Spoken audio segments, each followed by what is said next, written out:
شروع اللہ کے نام سے جو رحمان و رحیم ہے۔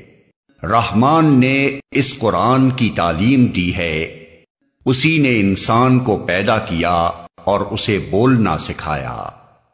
سورج اور چاند ایک حساب کے پابند ہیں اور تارے اور درخت سب سجدہ ریز ہیں۔ آسمان کو اس نے بلند کیا اور میزان قائم کر دی۔ اس کا تقاضا یہ ہے کہ تم میزان میں خلل نہ ڈالو، انصاف کے ساتھ ٹھیک ٹھیک تولو اور ترازو میں ڈنڈی نہ مارو۔ زمین کو اس نے سب مخلوقات کے لیے بنایا، اس میں ہر طرح کے بکثرت لذیذ پھل ہیں، کھجور کے درخت ہیں جن کے پھل غلافوں میں لپٹے ہوئے ہیں، طرح طرح کے غلے ہیں جن میں بھوسا بھی ہوتا ہے اور دانا بھی۔ پس اے جن و انس، تم اپنے رب کی کن کن نعمتوں کو جھٹلاؤ گے؟ انسان کو اس نے ٹھیکری جیسے سوکھے سڑے ہوئے گارے سے بنایا اور جن کو آگ کی لپٹ سے پیدا کیا۔ پس اے جن و انس، تم اپنے رب کے کن کن عجائب قدرت کو جھٹلاؤ گے؟ دونوں مشرق اور دونوں مغرب سب کا مالک و پروردگار وہی ہے۔ پس اے جن و انس، تم اپنے رب کی کن کن قدرتوں کو جھٹلاؤ گے؟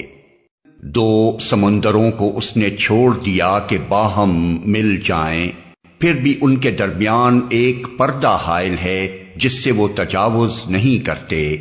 پس اے جن و انس، تم اپنے رب کی قدرت کے کن کن کرشموں کو جھٹلاؤ گے؟ ان سمندروں سے موتی اور مونگے نکلتے ہیں۔ پس اے جن و انس، تم اپنے رب کی قدرت کے کن کن کمالات کو جھٹلاؤ گے؟ اور یہ جہاز اسی کے ہیں جو سمندر میں پہاڑوں کی طرح اونچے اٹھے ہوئے ہیں۔ پس اے جن و انس، تم اپنے رب کے کن کن احسانات کو جھٹلاؤ گے؟ ہر چیز جو اس زمین پر ہے فنا ہو جانے والی ہے، اور صرف تیرے رب کی جلیل و کریم ذات ہی باقی رہنے والی ہے۔ پس اے جن و انس، تم اپنے رب کے کن کن کمالات کو جھٹلاؤ گے؟ زمین اور آسمانوں میں جو بھی ہیں سب اپنی حاجتیں اسی سے مانگ رہے ہیں، ہر آن وہ نئی شان میں ہے۔ پس اے جن و انس، تم اپنے رب کی کن کن صفات حمیدہ کو جھٹلاؤ گے؟